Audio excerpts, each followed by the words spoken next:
If this bolt is not tightened here, you bet it's going to have an impact on something on the other side of the engine, right? But so I'm focused on what we need to do with the big picture in mind. And I would say those are the synergy between the two things. Such a great answer. You enlisted in the Air Force Reserve at 38. Society tells women and men that by nearly 40, our identity is set in stone. That to me is a shadow prison. What was the specific moment or trigger that made you say, I need to wear the uniform at a time when others are planning their retirement? Yes, thank you. I'm so passionate about this topic, and I just take a hammer to all of that.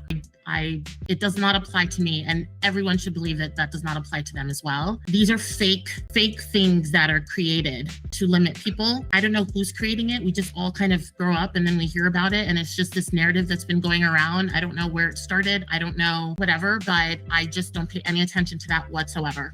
I'm a very big fan of this age is the new that age. I'm a fan of that. 30s and new 20, 60s and new, yes, it is 100%.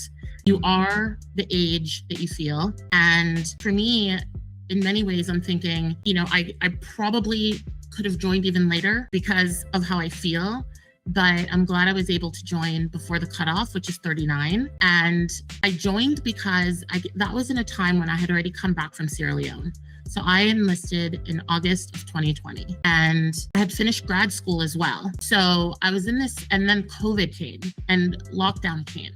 And I was in this place in my life where I was heavily reflecting, like many of us were doing during lockdown, because what else was going on?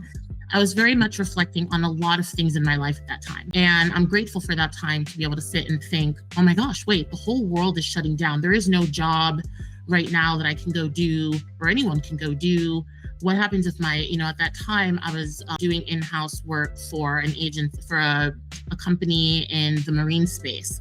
And they were still functioning during the lockdown, but I was like, what if they weren't? I guess a lot of people isolated on their boats or something. But I was just kept thinking about, what does this all mean in my life? I had just come back from 2 years in this very high intense environment. Then I jumped right into a master's degree immediately after that. And that program was amazing. It took us all around the world. So I got to work on some wonderful projects on many continents, even after my Sierra Leone experience. And then I was just sitting there in my living room by myself, wondering, I need to do something big. I need to do something bold. I'm ready for the next big challenge. And the work that I did in Sierra Leone alongside so many wonderful people was so rewarding. And it was a time when I was thinking about, how can I serve my country? What can I do for my country?